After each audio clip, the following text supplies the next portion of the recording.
Perkenalkan, nama saya Vika Oktaviani. Saya dari Prodi S1 Keperawatan kelas 3C, yaitu NIM saya 1701000004. Baik, di sini saya akan menjelaskan tentang sistem reproduksi laki-laki, yaitu yang pertama ada testis.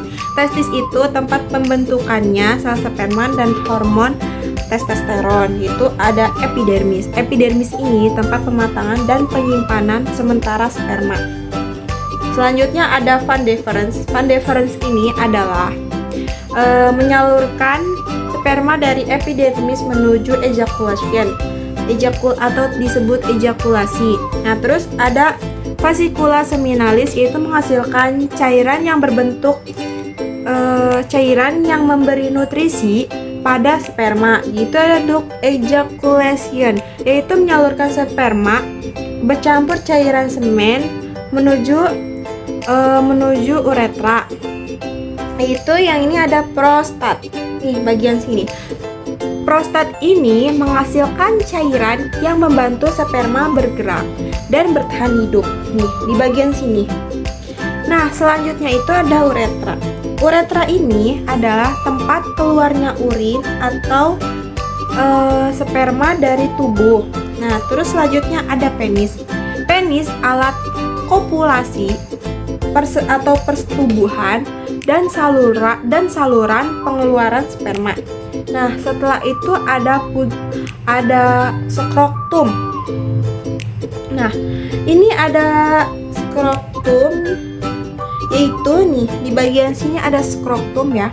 Skrotum itu atau kantung bagian pelindung testis nih di bagian sini, menjaga suhu agar sperma ini bisa terbentuk dengan baik. Selanjutnya ada pubic bone. Ya, ini sebelah sini ya. Nah, di sini melindungi organ reproduksi bagian dalam. Nah, terus selanjutnya ada bladder.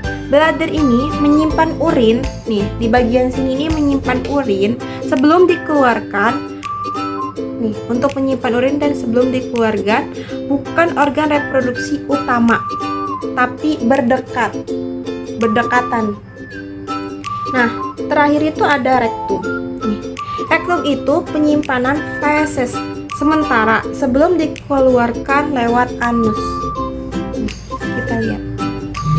Baik, di sini saya akan menjelaskan alat kelamin wanita bagian luar, yaitu yang pertama ada mons pubis, yaitu mons pubis adalah melindungi tulang kemaluan dari benturan.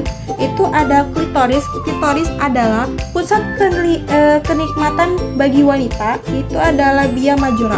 Labia majora ini melindungi organ dalam klitoris, uretra, dan vagina dari gesekan atau infeksi.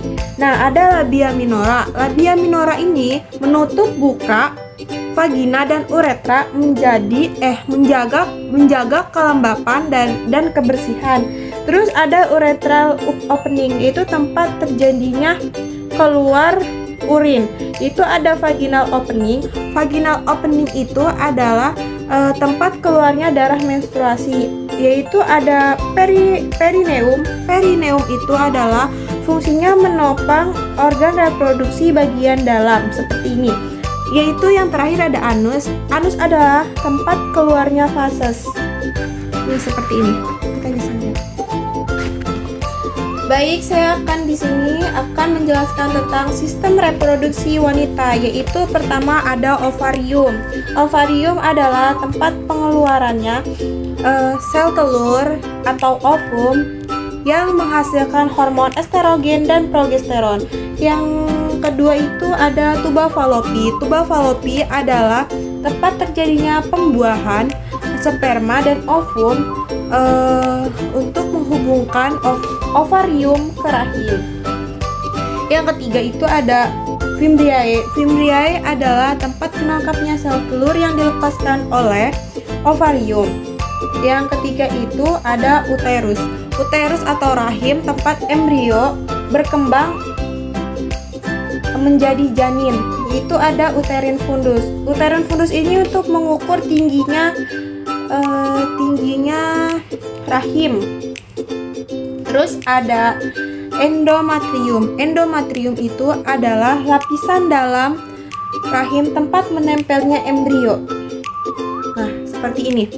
Terus ada myometrium. Myometrium itu adalah lapisan otot rahim yang berkontraksi saat melahirkan atau menstruasi. Nah, terus ada perimetrium. Perimetrium itu adalah lapisan bagian luar untuk melindungi rahim dari gerakan dengan orang lain. Terus ada serviks. Serviks atau yang bilang disebut leher rahim, yaitu adalah mengatur jalannya sperma masuk dan jalan baik keluar dari persalinan, yaitu ada cervix canal. Cervix canal ini adalah tempat keluarnya darah menstruasi. Terus ada vagina. Vagina ini adalah tempat masuknya penis saat berhubungan seksual. Terus ada ovarium ligamen. Ovarium ligamen ini menghubungkan ovarium ke rahim, menjaga posisinya agar tidak berpindah. Terus ada embrio. Embrio adalah hasil pembuahan ovum dan sperma yang mulai berkembang di rahim. Nah, seperti ini gambarnya.